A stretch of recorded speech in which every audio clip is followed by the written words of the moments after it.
तो जय हिंद दोस्तों, मैं समीर आपका स्वागत करता हूं विद्या गुरुकुल के इस प्लेटफॉर्म पर। आज हम स्टार्ट कर रहे हैं 10th क्लास की सामाजिक, और सामाजिक में ही हम सबसे पहले हमारी बुक होगी लोकतांत्रिक राजनीतिक। तो ये लोकतांत्रिक राजनीति क्या है, हमें सबसे पहले इसके बारे में पता होना चाहिए, है ना। तो ये लोकतांत्रिक राजनीति क्या है, हम इसके बारे में सबसे पहले क्या है अध्ययन करेंगे। देखो बच्चों, लोकतंत्र क्या है, सबसे पहले इसके बारे में पता होना चाहिए। लोकतंत्र क्या है बच्चों? लोकतंत्र का मतलब होता है लोगों का तंत्र, यानी ऐसा सिस्टम जिसे कौन चुनेगा, ऐसा सिस्टम जिसे चलाने वाले कौन है, जिसे लोग चलाएंगे, और उन चलाने वाले लोगों को भी कौन चुनेगा, हम लोग ही चुनेंगे। तो ऐसे सिस्टम को लोकतंत्र कहा जाता है। और यहाँ पे कोई भी चीज जो काम किया जाता है, कोई भी काम किया जाता है ना, वो लोगों के लिए किया जाता है। ऐसे सिस्टम को हम लोकतंत्र कहते हैं। जब हम राजनीति में लोकतंत्र की बात करते हैं तो इसमें क्या होता है, सरकार को चुनना, है ना। और कौन चुनेगा, हम चुनेंगे। सरकार में जाएगा कौन, हम जाएंगे। और सरकार नियम किसके लिए बनाएगी, हमारे लिए। तो जब लोकतंत्र को हम राजनीति में पढ़ते हैं तो इसे लोकतांत्रिक राजनीति कहते हैं, है ना। तो लोकतंत्र हालांकि एक बहुत बड़ा वर्ड है ना, लेकिन जब राजनीति में इसे टिका दिया जाता है तो इसे लोकतांत्रिक राजनीति कहते हैं। हमारा पहला अध्याय है इसका सत्ता की साझेदारी। सत्ता की साझेदारी का मतलब क्या है, पावर को बांटना। कि आपके पास कुछ पावर है, मेरे पास कुछ पावर है, हमने क्या करी, पावर को बांट लिया, है ना। तो पावर को बांटते कैसे हैं, क्यों बांटते हैं, है ना, और क्या जरूरत पड़ी बांटने की, ठीक, और कैसे बांटना है, ठीक है, ये सब समझेंगे। और समझेंगे कि क्यों जरूरी है। और इसमें अपने 3 देश का उदाहरण लेंगे, खासकर 2 देश, जिसमें एक बेल्जियम होगा और एक श्रीलंका, और एक और देश है जिसका नाम लेबनान है। हम धीरे धीरे समझेंगे कि ऐसा क्यों है ना। तो पहला लेसन हमारा सत्ता की साझेदारी है। ऐसा क्यों है समझते हैं। देखो पहले लेसन है ना, मैं आपको थोड़ा सा पीपीटी के द्वारा करवाता हूं, जहां पे आपको ब्रॉड व्यू समझ आ जाएगा। उसके बाद में हम यहां पे आएंगे, है ना। तो सत्ता की साझेदारी, सत्ता की साझेदारी क्या है कि सरकार के बहुत सारे अंग है, सरकार के बहुत सारे लेवल है। सरकार के अंग जैसे न्यायपालिका जो न्याय देगी, जैसे कि कार्यपालिका जो क्या बनाएगी, जो नियम को लागू करेगी, ठीक है, और एक होगी विधायिका जो क्या करेगी, जो नियमों को बनाएगी। तो ये सरकार के अंग माने जाते हैं। इन सब में थोड़ी थोड़ी पावर है। तो एक तो इनके बीच में पावर कैसे बंटी, और एक सरकार के भी स्तर होते हैं। जैसे आपने देखा होगा कि एक आपके राज्य में सरकार है और एक आपके देश की सरकार है। जैसे देश में हमारे, अगर राजस्थान की स्पेशल बात करूं तो राज्य में हमारे भजनलाल शर्मा जी की सरकार है जो बीजेपी के लीडर है, यानी बीजेपी की सरकार है। और केंद्र में मोदी जी की सरकार है जो खुद एक बीजेपी की लीडर है ना। तो यहाँ पे क्या होता है, 2 प्रकार की सरकार, एक केंद्र और एक राज्य। और कहा देशों में 3 भी होती है, जैसे अपने देश में 3 है। एक होती स्थानीय सरकार, जैसे नगर पालिका और पंचायत हो जाती है। तो सत्ता की साझेदारी में हम देखेंगे कि सरकार के अंगों में और सरकार के स्तरों, सरकार के जितने भी स्तर है उनके बीच में पावर को कैसे बांटा जाता है, इसे क्या कहते हैं, सत्ता की साझेदारी कहते हैं, ठीक है। और ये लोकतंत्र की मूल भावना है। क्यों मूल भावना है ये लोकतंत्र की, ये लोकतंत्र की मूल भावना क्यों है? क्योंकि लोकतंत्र कहता क्या है, लोकतंत्र ये कहता है कि कोई भी जो कानून या नियम बना वो किसके लिए बना है, लोगों के लिए। हर एक इंसान में क्या होनी चाहिए, उसके काम करने के लिए उसमें पावर होनी चाहिए। और ये क्या बोल रहा है, सत्ता की साझेदारी, यानी पावर को बांटो। पावर को बांटोगे तो हर एक इंसान के पास पावर जाएगी, और हर एक इंसान के पास पावर जाएगी तो अपने निर्णय ले पाएगा अच्छे तरीके से, है ना। तो लोकतंत्र की ओरिजिनल जो मूल भावना है उसके अंदर ही आती है। तो लोकतंत्र का ये मूल मंत्र है। इसमें क्या है, शक्तियों का विकेंद्रीकरण। देखो केंद्रीकरण यानी एक पॉइंट है और मैं सारी पावर यहाँ पे ला रहा हूं एक केंद्र में। केंद्र यानी मैं एक ही बंदे को या एक ही ग्रुप को सारी पावर दे देता हूं, इसे केंद्रीकरण कहते हैं। विकेंद्रीकरण का मतलब क्या है कि कुछ पावर है, उस पावर को मैंने सबको थोड़ा थोड़ा क्या किया, बांट दिया, ठीक है। और मैंने बोल दिया इस ये पावर तुम यूज कर सकते हो, इसे कहते हैं विकेंद्रीकरण। वी यानी दूर ले जाना, यानी केंद्र से, यानी सारी पावर यहां पे थी केंद्र में, और मैं यहां से पावर को क्या कर रहा हूं, दूर ले जा रहा हूं, विकेंद्रीकृत कर रहा हूं, यानी सब में बांट रहा हूं। तो ये कहते हैं शक्तियों का विकेंद्रीकरण होता है। और ये क्या होता है, ये टकराव को रोकने का सबसे बेहतरीन तरीका है। क्यों? क्योंकि पावर नहीं बांटोगे और कोई इंसान है, अगर उसके पास मैंने पावर छोड़ दी, वो अपनी मर्जी से नियम बनाएगा। और वो जब अपनी मर्जी से नियम बनाएगा तो हो सकता है कि किसी की हानि हो जाए, किसी को वो नियम ना पसंद आए, है ना। तो हो सकता है वो गुस्सा हो जाए और गुस्सा होने के कारण इनके बीच में लड़ाई हो जाए। तो उस लड़ाई को रोकने के लिए भी बहुत ज्यादा ये जरूरी है कि हम पावर को बांटे, वरना एक समूह या एक कुछ लोग क्या हो जाएंगे, गुस्सा हो जाएंगे इसकी वजह से, है ना, और टकराव हो जाएगा। अब सत्ता को बांटने के बहुत सारे तरीके हम आगे समझेंगे, ठीक है। सबसे पहला अपने देश पढ़ते हैं श्रीलंका कि क्यों सत्ता को बांट रहे हैं। तो श्रीलंका में अपने को इसका बेस्ट उदाहरण मिलता है, बेल्जियम में इसका बेस्ट उदाहरण मिलता है। पहला श्रीलंका, तो श्रीलंका वो देखते हैं। ये अपना बहुसंख्यकवाद चलता था। बहुसंख्यकवाद क्या होता है? बहुसंख्यक यानी बहु यानी बहुत, संख्या यानी नंबर, यानी जो लोग नंबर में ज्यादा होते हैं वो अपनी मनमर्जी चलाने लग जाए, तो इसे क्या कहते हैं? बहुसंख्यावाद कहते हैं। वो बोलते हैं हम ज्यादा, तो जो भी नियम या कानून बनेगा ना वो हमारी मर्जी से बनेगा, है ना। और जब ज्यादा लोग अपनी मर्जी से कानून बनाने लगते हैं तो कुछ लोग ऐसे होते हैं जिनके अधिकारों की क्या हो जाती है? उपेक्षा हो जाती है, यानी उनके अधिकारों को इग्नोर कर दिया जाता है कि तुम तो थोड़े लोग हो, तुम क्या करोगे। तो इस कारण टकराव बढ़ता है। तो क्यों हुआ, अपने ध्यान से समझते हैं। श्रीलंका में देखो, श्रीलंका की बात करें तो वहां पे ज्यादातर दो भाषा बोलने वाले मिलेंगे। एक मिलेंगे सिन्हली भाषा बोलने वाले, और एक अपने को मिलेंगे कौन सी? तमिल भाषा बोलने वाले, है ना। सिन्हली भाषा बोलने वाले लोग कितने परसेंट है? 74% है। जबकि तमिल बोलने वाले कितने परसेंट है? 18% है। अब यहाँ पे आपको एक वर्ड दिख रहा होगा, जातीय बनावट। ये जातीय बनावट क्या होती है?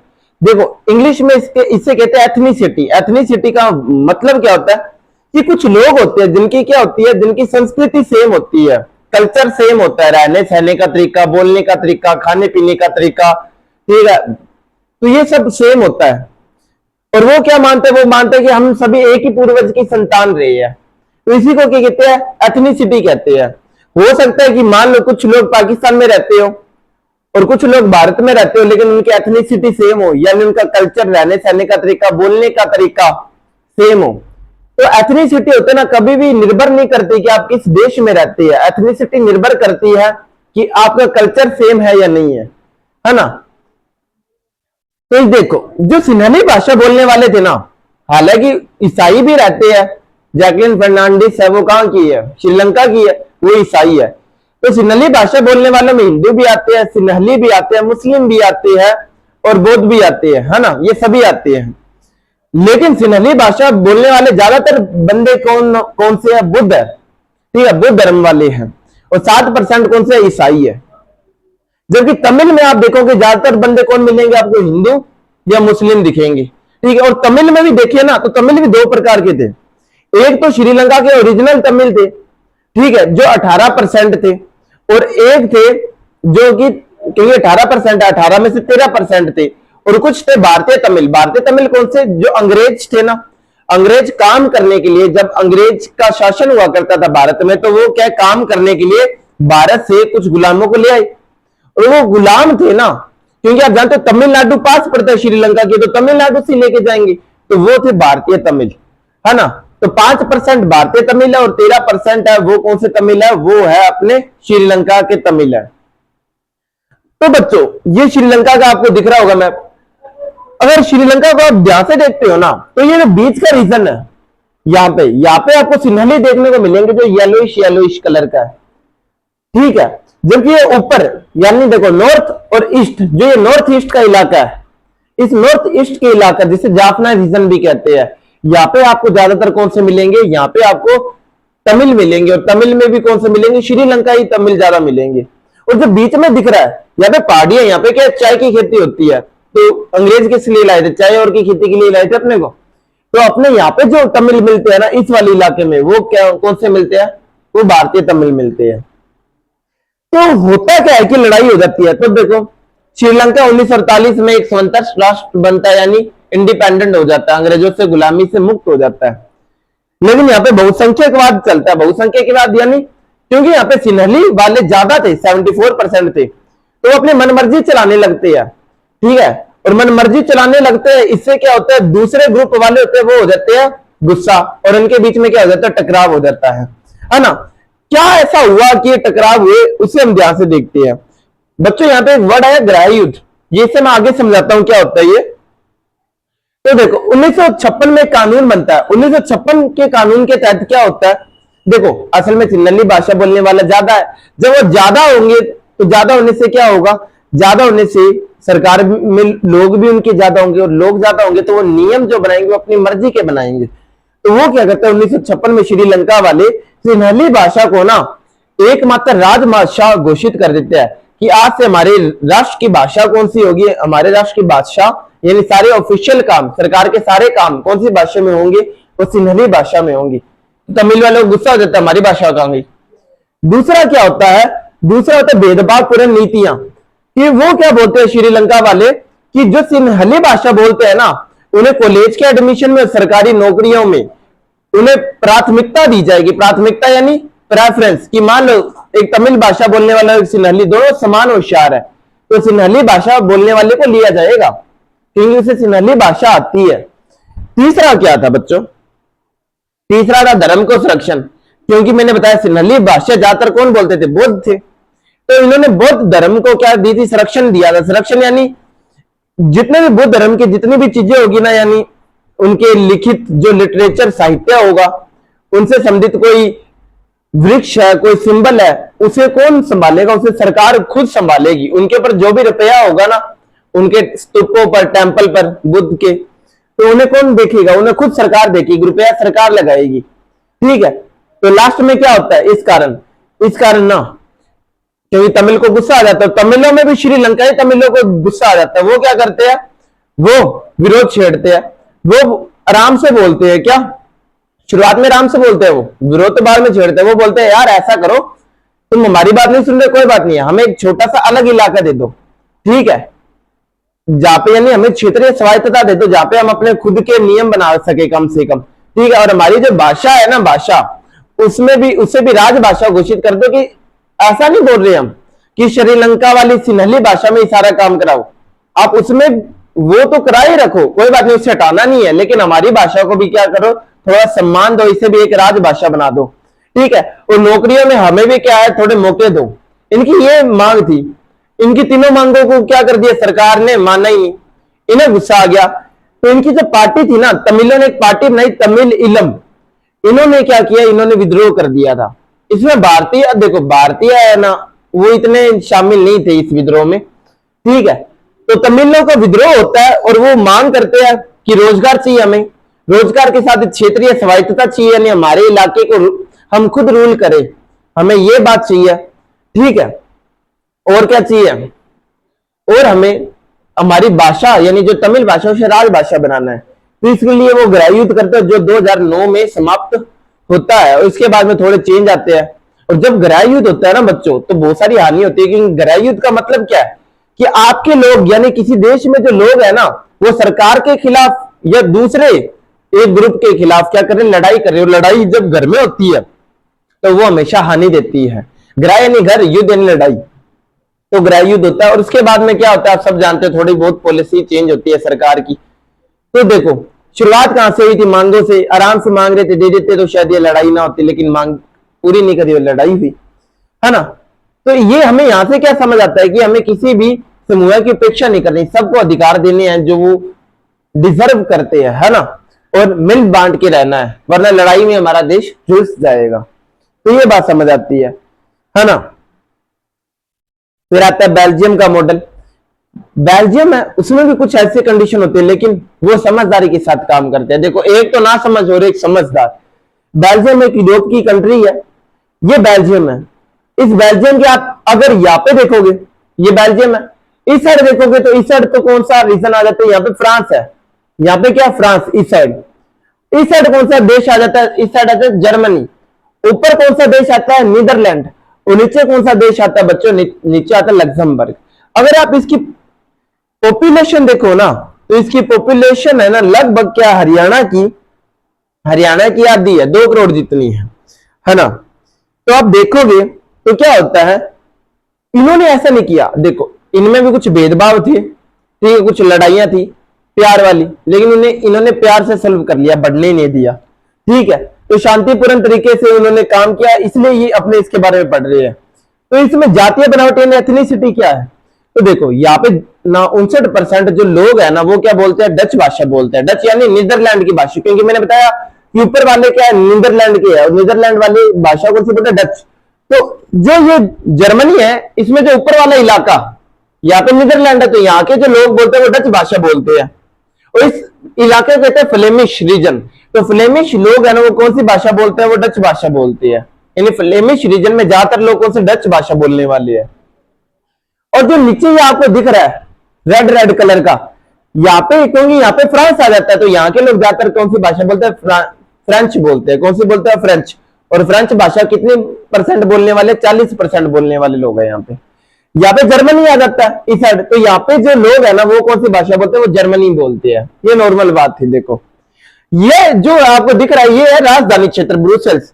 जर्मनी की जो जर्मनी क्या, बेल्जियम की जो राजधानी है वो कौन सी है, ब्रुसेल्स है। और यहाँ पर आपको देखने को मिलेगा कि ज्यादातर लोग आपको कौन से मिले, ज्यादातर लोग आपको मिलते हैं डच, है ना, जो कि 59%। लेकिन जब अपने ब्रुसेल्स की बात करते हैं ना, यहाँ पे 80% फ्रेंच लोग हैं, और 20% कौन से लोग हैं, 20% डच लोग हैं। ब्रुसेल्स की बात करूं यहाँ पर, है ना।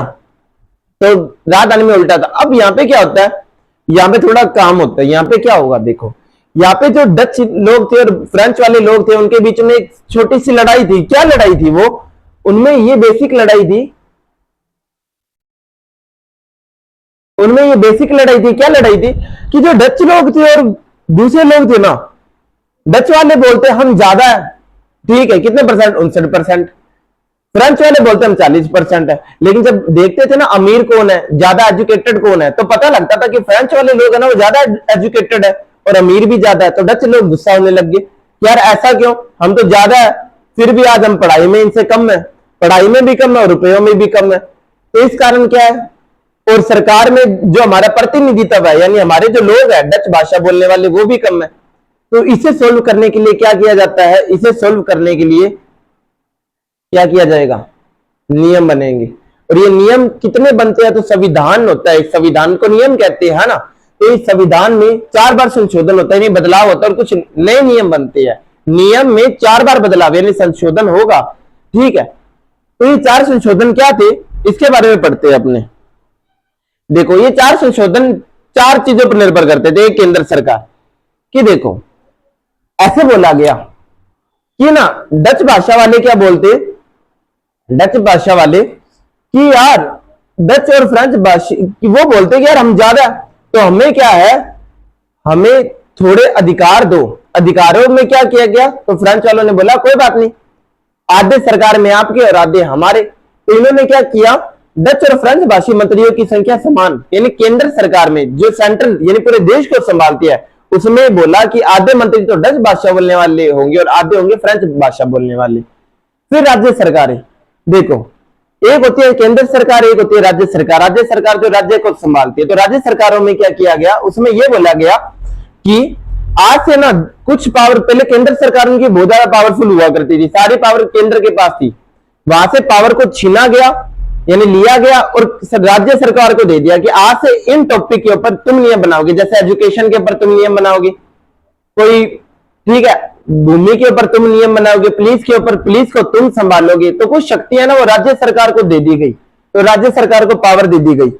और क्या हुआ, और देखो ब्रुसेल्स जो यानी राजधानी क्षेत्र था, उसमें क्या मैंने बोला था कि 80% फ्रेंच लोग थे, ठीक है, और 20% कौन से थे, दूसरे लोग थे। तो अब क्या थे, अब ये था कि फ्रेंच वाले बोलते यार कि डच वालों ने क्या किया था, डच वालों ने हमें, जब केंद्र सरकार थी वहां पे उन्होंने बोला था कि आधे आधे लोग कर लेते हैं, कि आधे मंत्री आपके और आधे हमारे। हालांकि हम तो कितने परसेंट थे, हम तो 40% थे, फिर भी 50% हमें लिया गया ना। इसलिए ये बोलते फ्रेंच वाले कि हम भी क्या करेंगे, डच वालों के लिए अच्छा करेंगे। हालांकि हम 80% है ब्रुसेल्स में, लेकिन हम क्या करेंगे, हम अब जो सरकार बनाएंगे ना ब्रुसेल्स में, जैसे दिल्ली है राजधानी क्षेत्र, उसमें सरकार है, ऐसे ब्रुसेल्स में भी सरकार है। उसमें क्या है, उसमें 50% फ्रेंच लोग होंगे और 50% डच लोग होंगे, है ना। कितनी अच्छी बात, क्योंकि फ्रेंच परसेंट कितने थे, 80% लोग थे ब्रुसेल्स में। फिर भी वो बोलते कोई बात नहीं, सरकार जब बनेगी ना ब्रुसेल्स में 50% हम होंगे और 50% कौन से होंगे, दूसरे लोग होंगे। तो ये बात होती है, ठीक है। और क्या होती है, सामुदायिक सरकार बनती है। सामुदायिक सरकार कौन सी थी कि देखो जर्मन लोग भी रहते थे, फ्रेंच लोग भी रहते थे और डच लोग भी बेल्जियम में रहते थे। तो उनके लिए क्या किया गया, उन्हें यह बोला गया कि आप अपने लिए एक सामुदायिक सरकार चुन सकते हैं। ये सामुदायिक सरकार क्या होगी, संस्कृति, शिक्षा और भाषा वाले जो मामले होंगे ना उन्हें सोल्व करेगी। ठीक है, तो ये 3 टॉपिक थे, संस्कृति, शिक्षा और भाषा। इनके जो भी मामले होंगे वो कौन सी सरकार, सामुदायिक सरकार सोल्व करेगी। तो सत्ता की साझेदारी अब जरूरी क्यों है, लास्ट में ये बात। तो एक और देश रह गया, पहले हम वो देखते हैं, है ना। अब आता है लेबनान। तो लेबनान में क्या था, देखो लेबनान में ना मुस्लिम भी रहते थे और ईसाई भी रहते थे। ठीक है, तो ईसाइयों को कौन सा देश सपोर्ट करता था, फ्रांस। ठीक है, और जो मुस्लिम थे उन्हें कौन सा देश सपोर्ट करता था, सीरिया। तो ये बोलते, सीरिया वाले बोलते कि हमारे में मिल जाओ सभी, और ईसाइयों को फ्रांस वाले क्या बोलते कि इनमें नहीं मिलना, तुम ईसाई हो, अलग रहो। तो इनमें क्या था, ग्राह्य चलता था, लड़ाई चलती थी। ठीक है, इस लड़ाई के को अंत करने के लिए, अब देखो लड़ाइयों में बहुत लोग मरे, अब इसे अंत करने के लिए क्या किया गया, इसमें क्या किया कि एक समझौता मॉडल बनाया गया। वो समझौता क्या था वो समझते हैं। तो लेबनान का एक गृह युद्ध होता है, गृह युद्ध के कारण एक समझौता होता है, और समझौते में क्या होता है कि चुनाव अपने इस तरीके से कराएंगे, ठीक है, जिसके कारण लड़ाइयां ना हो। अब ये क्या तरीका था ये समझते हैं। तो देखो उन्होंने बोला जो भी राष्ट्रपति होगा ना हमारा, वो कैसा लिया जाएगा, वो होगा मैरोनाइट क्रिश्चियन। ठीक है, मैरोनाइट क्रिश्चियन यानी कैथोलिक। ठीक है, तो वो कैथोलिक क्रिश्चियन होगा, ये बात याद रखना। और जो हमारे देश का प्रधानमंत्री होगा वो मुस्लिम होगा, और मुस्लिम 2 प्रकार के, एक सुन्नी और एक शिया। तो ये कैसे हो गए, सुन्नी मुस्लिम। ठीक है, उसके बाद में अब देखो एक वो प्रधानमंत्री होता है, एक स्पीकर होता है। तो देखो पहले एक क्रिश्चियन फिर एक मुस्लिम, अब एक क्रिश्चियन फिर एक मुस्लिम, ऐसे होगा। और जो हमारा उप प्रधानमंत्री होगा वो होगा ऑर्थोडॉक्स क्रिश्चियन। ठीक है, और जो हमारा स्पीकर, स्पीकर क्या होता है, लोकसभा में ना जो लोकसभा होती है, ठीक है, उसमें क्या होता है, एक ऐसा बंदा होता है जो ना सभी पार्टियों की सुनता है। ठीक है, और वो क्या बोलता है कि अब आप बोलिए, अब आप बोलिए, यानी मॉनिटर टाइप होता है। ठीक है, तो वो मॉनिटर कौन होगा, वो होगा शिया मुस्लिम, यानी मुस्लिम समुदाय से बनाया जाएगा। ठीक है, तो इसलिए क्या होगा, अब इससे क्या हुआ, इससे देखो दोनों धर्म वाले खुश हो गए। दोनों धर्म वाले बोलते हैं कि अब हमारी बात सुनने के लिए भी और हमारी बात सुनने के लिए भी कोई ना कोई है, इसलिए लड़ाइयां ये क्या होगी, कम। हालांकि बाद में इस देश में मुस्लिम ज्यादा हो गए, लेकिन आज तक ये चला आ रहा है। हालांकि आप सोच सकते हो ये तो गलत बात है, कोई ऐसा बंदा हुआ जो क्रिश्चियन हुआ वो तो कभी प्रधानमंत्री बन ही नहीं पाएगा, है ना, और ना ही वो कभी स्पीकर बनना चाहेगा, बन पाएगा। तो देखो इसमें हानि तो है, लेकिन आपको समझना पड़ेगा कि कभी कभी बड़ी चीज के लिए ना छोटी छोटी चीजों को सैक्रिफाइस करना पड़ता है ना, वरना लड़ाई होती तो कितने लोग मारे जाते। अब एक वर्ड आता है कि यार क्या पावर शेयरिंग का मतलब पावर को बांटना है। देखो यार ना, पावर शेयरिंग का मतलब होता है कि हर एक व्यक्ति को शक्तिशाली बनाना ताकि वो अपने निर्णय ले पाए, वो किसी से दबे नहीं। इसका मतलब ये नहीं है कि देश को पावर बांट बांट के देश को कमजोर कर दिया, कि देश को बांटने पर ये तो कमजोर हो जाएगा ना सर। पावर बांटने पर कमजोरी नहीं आती। पावर बांटने से क्या होता है, हर एक व्यक्ति है, अब देखो मान लो मैं हर एक व्यक्ति को 50-50 रुपए दूं तो वो खुश हो जाएगा, और मैं उससे बोलूं काम कर तो अच्छी तरह काम करेगा ना। तो यही वाली बात है। लेकिन अगर मैं बोलूं ऑर्डर दूं, मैं काम करो और कुछ रुपए ना दूं, तो वो सभी अच्छी तरह काम करेंगे नहीं। इसलिए ना सबको थोड़ी थोड़ी पावर देनी जरूरी है, ताकि वो क्या कर पाए, अच्छी तरह से काम कर पाए। जब हम पावर बांटते हैं तो क्या देश अच्छे तरीके से चल पाता है, क्योंकि सबको पावर मिलती है ना। तो सत्ता को साझा करने का अर्थ देश को कमजोर करना नहीं है। बेल्जियम हो गया, श्रीलंका हो गया, लेबनान की तरह ये विविधता को समेटने और देश को एकजुट रखने का सबसे शक्तिशाली उपकरण है। ठीक है, अब ये बांटना जरूरी है क्यों, हम तो ये देख रहे थे, है ना। तो देखो सत्ता की साझेदारी लोकतंत्र को सफल बनाती है और यह सुनिश्चित करते हैं कि कोई भी एक समूह बाकी समाज पर हावी ना हो सके। यह बहुसंख्या की तानाशाही को रोकता है कि ऐसा नहीं कोई ज्यादा संख्या में तो वो बोले नहीं आज से हमारी मर्जी चलेगी, ऐसा नहीं है। ठीक है, सबकी सुनी जाएगी। अल्पसंख्यकों के अधिकारों की रक्षा, कि कोई अगर संख्या में कम है ना तो उसे भी शक्ति दी जाएगी कि तुम अपने लिए क्या कर सकते हो, तुम्हारे पास अधिकार है, तुम्हारे साथ कुछ गलत होता है तो तुम्हें भी प्रोटेक्शन मिलेगी। ठीक है, और इससे क्या होता है, इससे राष्ट्र की अखंडता मजबूत होती है। अखंडता यानी इंटीग्रिटी, यानी एकता। आप समझते हो कि अगर 2 ग्रुप है, अगर वो लड़ाई नहीं करेंगे सबके पास पावर होगी तो क्या होगी, लड़ाइयां नहीं होगी, टकराव नहीं होगा। टकराव नहीं होगा तो सभी मिलजुल कर रहेंगे और मिलजुल कर रहेंगे तो राष्ट्र की अखंडता होती है वो मजबूत होती है। अब मैंने बताया कि ये 3 कारण दिए, इन 3 कारणों को 2 प्रकार के कारणों में विभाजित करते हैं, एक होता है युक्तिपरक, एक होता है नैतिक कारण। युक्तिपरक कारण क्यों? ये बोलता है कि सत्ता की साझेदारी करने के 2 कारण होते हैं, एक होता है युक्तिपरक, एक होता है नैतिक कारण। युक्तिपरक का मतलब क्या है? जब आप कोई काम करो और वो काम क्यों करो, वो काम इसलिए करो क्योंकि आपके मन में ना आपने कैलकुलेशन कर ली कि इसका मुझे फायदा होने वाला है या नुकसान। अगर उसका फायदा हो रहा है तो आप कर रहे हो और नुकसान हो रहा है तो वो काम नहीं कर रहे। ठीक है, तो युक्तिपरक का मतलब होता है ये। और नैतिक कारण का मतलब क्या? कि जैसे हमें क्या बोला गया कि मम्मी पापा बोलते कि बड़ों के पैर छुओ, ठीक है, तो ये क्या नैतिक कारण है कि हमें छू लिए तो अच्छी बात है, ये हमारे संस्कार को शो करता है। लेकिन ना भी छुए तो कोई बड़ी बात है क्या? इससे आपको कोई लाभ या हानि मिलेगी क्या? नहीं, है ना। तो ये बात है। नैतिक कारण जो हमें करना चाहिए, जो हमारे लिए जरूरी नहीं लेकिन हमारे देश के लिए जरूरी है, वो तो नैतिक कारण। युक्तिपरक कारण का मतलब क्या? तो युक्तिपरक कारण यानी जब आप लाभ हानि का सोच के कोई काम करते हो कि मुझे फायदा होगा इससे, इसलिए मैं ये काम कर रहा हूं, तो वो युक्तिपरक कारण होता है। ठीक है, अब क्या होगा जब लाभ हानि के सावधानी पूर्वक हिसाब पर आधारित है, ठीक है, और सत्ता की साझेदारी सामाजिक समूहों के बीच टकराव और हिंसा की भावना को कम करते, जिससे राजनीतिक अस्थिरता रुकती है। देखो सिंपल सी बात है, जब क्या होगी सत्ता की साझेदारी होगी, सबके पास पावर होगी, तो ये लड़ाइयां जो होती है ना, ये नहीं होगी, टकराव नहीं होगा। और जब टकराव नहीं होगा तो देश है वो उन्नति की ओर बढ़ेगा, है ना, अच्छे तरीके से अपना विकास कर पाएगा। जबकि तो ये लाभ हानि है कि यार अगर लड़ाई नहीं करेंगे तो हमारा फायदा है। क्या फायदा है? कि यार देश बढ़ेगा, जीडीपी बढ़ेगी, जीडीपी बढ़ेगी, हमारे पास रुपए भी आएंगे, रुपए आएंगे तो हम अमीर होते जाएंगे। ठीक, और अगर लड़ाई होगी तो हमारा घाटा हो जाएगा क्योंकि लड़ाइयों में रुपए चल जाएंगे, हमारा टाइम भी खराब होगा। तो ये युक्तिपरक कारण था। नैतिक कारण क्या है?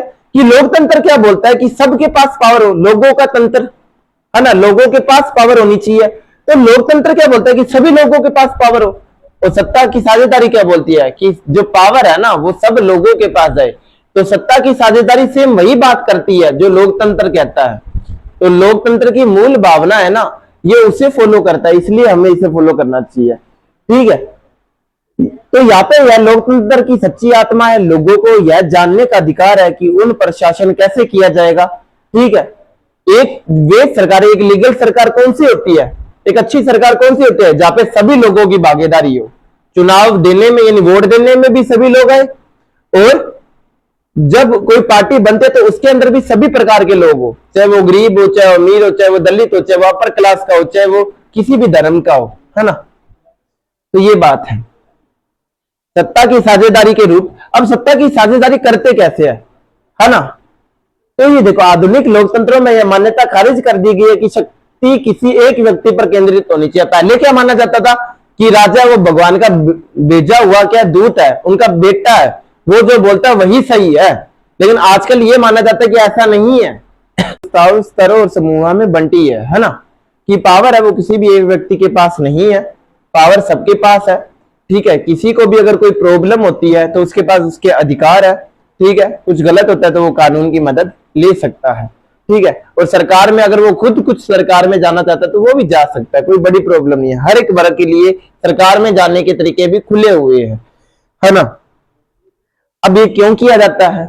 तो देखो ये सत्ता की साझेदारी क्यों, पावर को बांटना क्यों जरूरी है?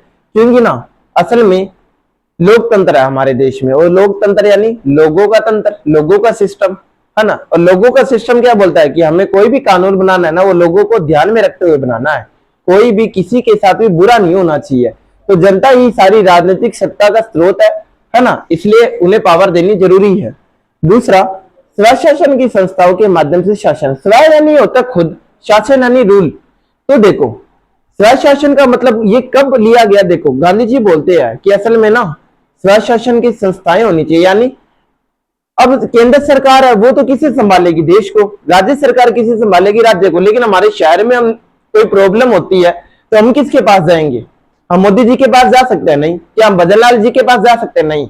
हमें क्या करना पड़ेगा? हमें कोई ऐसी संस्था चाहिए, पास में ही ऐसी चाहिए, हमारे शहर में ही या हमारे गांव में ही, जो हमारे दैनिक जीवन में आने वाली प्रॉब्लम को सोल्व कर पाए। इसी को क्या कहते हैं? स्वशासन की संस्थाएं कहते हैं। जैसे कि पंचायतें या नगर पालिका होती है ना, तो वो भी क्या है, वो भी शक्ति का क्या है, बंटवारा ही तो है कि केंद्र सरकार और राज्य सरकार के पास शक्ति थी, उन्होंने अपनी शक्ति क्या दे दी, कुछ नगर पालिका और पंचायत को दे दी और बोल दिया इस शक्ति का इस्तेमाल तुम कर सकते हो जनता की प्रॉब्लम को सोल्व करने के लिए, क्योंकि हम तो बारी बारी सोल्व करने आ नहीं सकते, है ना, छोटी छोटी प्रॉब्लम को सोल्व करने के लिए। और क्या है, समाज के विभिन्न समूहों को सम्मान और आवाज। क्यों, देखो हमने जानते ना कि रिस्पेक्ट उसे ही मिलती है जिसके पास पावर हो, तो जब अपने सत्ता की साझेदारी करेंगे सबको पावर मिलेगी, और पावर मिलेगी तो उन्हें सम्मान भी मिलेगा। और देखो शक्तिशाली व्यक्ति होता है ना, वही अपनी आवाज उठा सकता है, तो जब वो शक्तिशाली होंगे तो वो अपने देश के लिए, ठीक है, अपने लिए आवाज उठा सकते हैं और दूसरे के लिए भी आवाज उठा सकते हैं। ये शक्ति को बांटने के 4 तरीके हैं, देखो एक है क्षैतिज वितरण, एक है ऊर्ध्वाधर वितरण, ठीक है, एक है सामाजिक समूहों में और एक है राजनीतिक दल व दबाव समूह है। पहले समझते हैं कि क्षैतिज वितरण क्या है ना। तो देखो विधायिका और कार्यपालिका और न्यायपालिका के बीच बंटवारा, इसे नियंत्रण और संतुलन की व्यवस्था भी कहते हैं। कि मैंने बोला सरकार के 3 अंग होते हैं, एक विधायिका होती है, एक कार्यपालिका होती है, एक न्यायपालिका होती है। तीनों के पास पावर को क्या बांटा गया है और तीनों सेम ही है, ठीक है, कोई भी बड़ी या कोई भी छोटी नहीं है।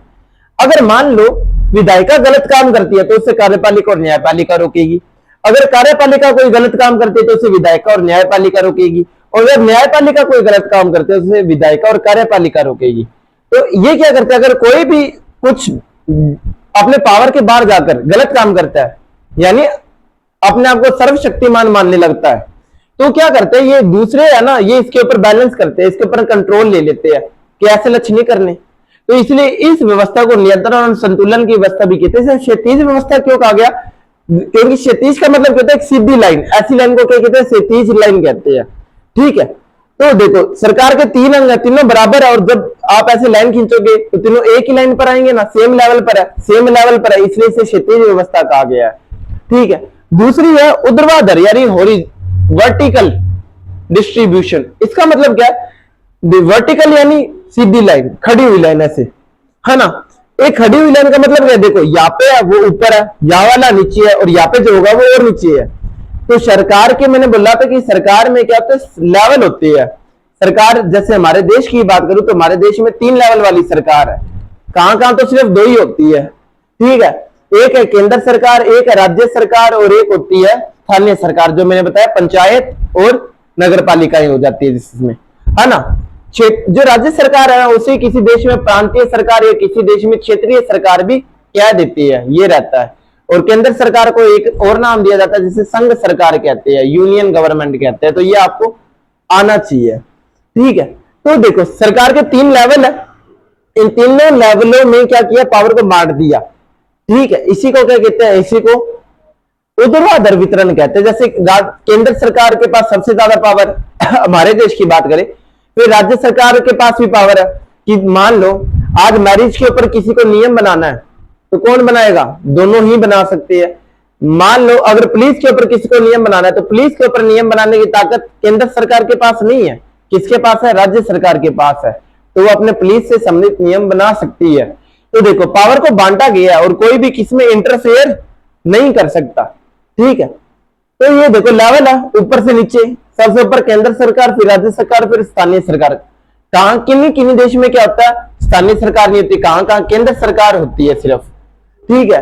और कहां कहां केंद्र सरकार बहुत पावरफुल, और कोई देश ऐसे भी है जहां पे केंद्र सरकार बिल्कुल ही पावरफुल नहीं है, राज्य सरकार बहुत पावरफुल है। ये डिपेंड करता है देश के ऊपर, है ना।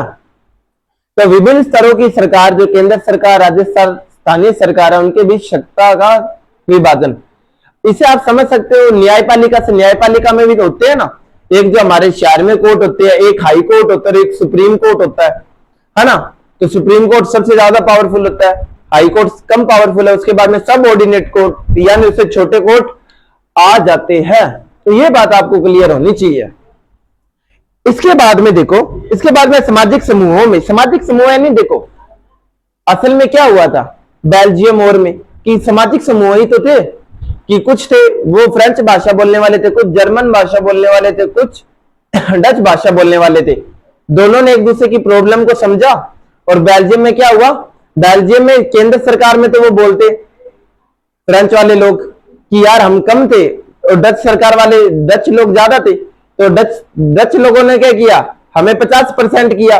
तो ब्रुसेल्स में उन्होंने, फ्रेंच लोगों ने क्या किया, वो 80% हुआ करते थे, उन्होंने बोला कि यहाँ से जो मंत्री बनेंगे ना, तो 50% मंत्री डच होंगे, 50% हम होंगे। दोनों ने एक दूसरे के बारे में अच्छा सोचा, ठीक है। तो इसमें क्या होता है, भाषाई या धार्मिक समूहों के बीच में बंटवारा, ठीक है। लेबनान में क्या हुआ था, धर्म के आधार पर पावर को बांटा गया था कि राष्ट्रपति होगा वो क्रिश्चियन होगा, कैसा क्रिश्चियन होगा, कैथोलिक मैरोनाइट पंथ का होगा, ठीक है। राष्ट्रपति कैसा, प्रधानमंत्री कैसा होगा, प्रधानमंत्री सुन्नी मुस्लिम होगा, ठीक है। स्पीकर कैसा होगा, शिया मुस्लिम। उप प्रधानमंत्री कैसा होगा, वो होगा कैथोलिक, ऑर्थोडॉक्स क्रिश्चियन। तो क्या जब भाषा और धर्म के आधार पर हम क्या करें, पावर को बांट दे, जैसे बेल्जियम में हुआ, जैसे कि भारत में भी देखते हैं आरक्षण आ जाता है, आरक्षण कि यहाँ से सिर्फ दलित बंदा वही खड़ा हो सकता है, तो आरक्षण भी होता है। महिलाओं को भी आरक्षण दिया जाता है और कमजोर वर्गों को, है ना। तो ये भी क्या है, ये सामाजिक समूहों में, यानी एक सोशल ग्रुप में, इसमें हो सकता है महिलाएं आई, महिलाओं के आरक्षण के लिए बात कही गई थी 33% की, है ना, आपने सुना होगा। तो उसमें क्या, पावर को बांटने की बात कही गई है। फिर आता है राजनीतिक दल व दबाव समूह। दबाव समूह यानी जो सरकार के ऊपर दबाव बना सके, सरकार कभी गलत कानून भी बना सकती है, न्यायपालिका भी कभी गलत काम कर सकती है। तो दबाव समूह कौन से होते हैं कि जब कोई काम गलत करे ना, तो उसके ऊपर प्रेशर डालेगी, तुमने गलत काम कर कैसे दिया, इसे हटाओ, है ना। जैसे कि सीजे ने कॉकरोच बोल दिया था तो सभी उनके खिलाफ खड़े हो गए थे कि कॉकरोच कैसे बोल दिया, तो ये दबाव समूह होते हैं। उसके बाद में क्या हुआ, सीजीआई ने क्या किया, यानी चीफ जस्टिस ऑफ इंडिया ने, उन्होंने अपनी स्टेटमेंट बदल दी या कुछ और कह दिया कि मैंने तो ऐसा बोला ही। तो क्या होता है, ये राजनीतिक दल व दबाव समूह। और कई बार क्या होता है कि मान लो आज मोदी जी ने कुछ गलत किया, तो राहुल गांधी जी क्या कहेंगे कि आपने गलत कैसे कर दिया, ठीक है। तो प्रेशर राजनीतिक दल भी डाल सकता है, कोई कंपनी वाले भी डाल सकते हैं, है ना, और कोई भी डाल सकता है, मीडिया वाले भी डाल सकते हैं, आप भी डाल सकते हो कि मान लो आज नीट पेपर लीक हुआ तो आप सब खड़े हो गए कि नीट पेपर लीक हुआ, सरकार को सही काम करना पड़ेगा, तो दबाव डाल दिया ना आपने सरकार के ऊपर। तो आपके पास पावर है, देखो, और आपने क्या किया, अपने पावर का यूज किया, तो आपके पास भी पावर है। ये क्यों है, क्योंकि लोकतंत्र है। चाइना जैसे देश में होते तो शायद वहां पे आपकी मर्जी कुछ नहीं चलती, ठीक है। तो राजनीतिक दलों में प्रतिस्पर्धा और गठबंधन सरकारें, है ना, कि क्या होता है, कई बार सरकार को ऐसा भी होता है कि वोट पूरे नहीं मिल रहे होते, वोट पूरे नहीं मिल रहे होते तो उन्हें दूसरे लोगों के साथ मिलकर सरकार को बनाना पड़ता है। अब वो जब दूसरे पार्टियों के साथ मिलकर सरकार को बनाएंगे तो उनकी भी मर्जी चलेगी, तो सब पावर को बांटना पड़ेगा ना, कि कुछ मंत्री तो उनके खुद के होंगे और कुछ मंत्री जिसके साथ वो जुड़े हैं, जिस पार्टी के साथ, उनके भी बंदे लेने पड़ेंगे सरकार में मंत्री बनाने के लिए। तो क्या होगा, कुछ पावर उनके पास चल जाएगी। तो ये भी कह सकता है कि साझेदारी है। और ये भी समझ नहीं आ रहा, तो देखो कई बार कहते हैं एक ही सरकार, जैसे हमारे अगर देखते हो इतिहास में तो 2014 से पहले कौन सी, कांग्रेस सरकार ही थी, सारी पावर उसके पास ही रही है लगभग। उसके बाद में क्या हुई, सत्ता की साझेदारी होगी, क्या हुआ, दूसरी सरकार आ गई, पावर क्या होगी, और किन के पास आ गई, बीजेपी के पास आ गई। आगे बीजेपी के पास है तो और किसके पास भी चल जाएगी। तो राजनीतिक दलों में प्रतिस्पर्धा होती है, यानी कंपटीशन होता है, और कंपटीशन के कारण कोई भी अगर गलत काम करता है तो दूसरी पार्टी वाले उसे पॉइंट आउट करते हैं, तेने गलत काम किया है, ठीक है। और इससे क्या होता है, इससे देश का ही भला होता है और लोगों का भी भला होता है ना, किसके साथ बुरा नहीं होता। व्यापारी, किसान, ये कहते दबाव समूह होते हैं। जैसे किसान, आपने याद है किसान के ऊपर क्या हुए थे, कानून बने थे जो किसानों को अच्छे नहीं लगे, तो उन्होंने दबाव डाला सरकार के ऊपर कि हटाओ, और हटाया गया। तो ये भी कह सकता है कि साझेदारी की, आपके पास भी पावर है, पावर की शेयरिंग हो रही है ना। तो देखो ये लेसन मेनली तो इतना ही है, ठीक है। और आगे अपने थोड़ी एनसीईआरटी में देखते हैं कि कुछ रह ना आगे जाए, है ना। तो श्रीलंका और से शुरुआत करी थी, देखो बेल्जियम और श्रीलंका मैंने बता दिया था। ये लाइन रहेगी थी कि अगर बेल्जियम की बात करें तो हरियाणा राज्य है ना, ये उससे भी छोटा है बेल्जियम, ठीक है। तो ये बात आपको याद रखनी है, और मैंने इसमें सब आपको बता दिया, ठीक है। आप इसे अच्छी तरह पढ़ लेना, ठीक है। उसके बाद में देखो मैंने आपको सब बता दिया कि ये कौन सा है, ये हमारा कौन सा है, ये फ्लेमिश, और ये कौन सा है, ये हमारा वेलोनिया, और यहाँ पे जर्मन लोग रहते हैं, ये ब्रुसेल्स राजधानी है ना। फिर क्या हुआ, मैंने आपको सारे तमिल और की इतिहास भी बता दिया मैंने आपको कि कुछ नहीं रहा उसके अंदर। तो और क्या रह गया था, देखो श्रीलंका, एक लाइन यहां पे रह गई थी मेरे ध्यान से, ये जो श्रीलंका है ना, श्रीलंका,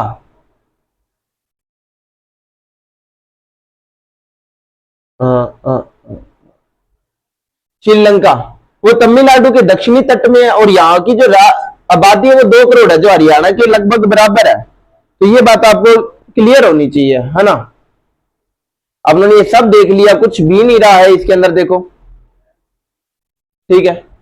गृह युद्ध क्या होता है मैंने आपको समझा दिया। बेल्जियम में क्या हुआ, 1970 से 93 तक 4 संशोधन हुए हैं, जिनमें मिल बांट के सभी रहना सीखते हैं, है ना। मैंने बताया क्या, केंद्र सरकार में दोनों मंत्री होंगे, दोनों मंत्री 50-50% होंगे। राज्य सरकार को कुछ पावर दे दी गई, दूसरा ये था। तीसरा, ब्रुसेल्स में भी ना मंत्री जो होंगे वो आधे मंत्री फ्रेंच होंगे और आधे मंत्री कौन से होंगे, डच भाषा बोलने वाले होंगे। और सेम हमने देखा कि भाषा होगी, संस्कृति हो गई, ठीक है, इससे संबंधित जो भी मामले होंगे उसे सुलझाने के लिए एक सामुदायिक सरकार बनेगी। तो 4 संशोधन हुए थे 1970 से 93 के बीच में, आपको ये पता होना चाहिए, ठीक है। तो ये सब था, मैंने आपको बता दिया था, ठीक है। सत्ता की साझेदारी क्यों जरूरी है, तो मैंने बताया एक युक्तिपरक कारण है, एक नैतिक कारण है। युक्तिपरक कारण क्या बोलता है कि लाभ हानि का सोच के कोई काम करना, और नैतिक कारण क्या बोलता है कि ये हमारी ड्यूटी है हमारे देश के लिए, कि हम इसमें जन्मे हैं तो हमें ये काम करने हैं, ये नैतिक कारण होता है, ठीक है। तो मैंने बताया कि युक्तिपरक कारण क्या है कि लड़ाई होगी तो घर के पैसे ही लगेंगे, देश के पैसे ही लगेंगे, ठीक है। और मान लो कोई बस बुस चलेगी तो आपको ही हानि होगी ना, तो आपने सोचा है लड़ाई करूंगा तो मेरे ही हानि है, इसलिए मैं लड़ाई आज से नहीं करूंगा। तो ये युक्तिपरक कारण था। और नैतिक कारण क्या था कि आप लोकतंत्र में रहते हो, और लोकतंत्र क्या बोलते हैं कि लोगों के पास पावर होनी चाहिए, इसलिए आपने पावर को बांटा, ठीक है। तो ये हो चुका है। उसके बाद में खलील के बारे में मैंने आपको बता दिया कि लेबनान थी, लेबनान की राजधानी बेरूत थी, यहाँ पे लड़ाइयां चलती थी, लड़ाइयां मुस्लिम और क्रिश्चियन के बीच में चलती थी। सॉल्व करने के लिए क्या हुआ, एक समझौता होता है। तो समझौते में क्या होता है, चुनाव में एक स्पेशल चीज कर दी जाती है कि आज से प्रधानमंत्री इस धर्म का होगा, राष्ट्रपति इस धर्म का होगा, उप प्रधानमंत्री इस धर्म का होगा, और स्पीकर इस धर्म का होगा। इन धर्म के आधार पर बांट दिया गया था थोड़ा सा, है ना। ये सही भी था, जरूरी भी था, वरना देखो लड़ाइयां चलती रहती, शायद देश को और हानि हो जाती। फिर मैंने बोला सत्ता के साझेदारी के रूप कितने हैं, तो 4 रूप है ना। एक है हॉरिजॉन्टल क्षैतिज रूप, जिसमें अंगों के बीच में शक्तियों को बांटते। एक है वर्टिकल यानी ऊर्ध्वाधर रूप, जहां पे स्तरों के बीच में पावर को बांटते हैं।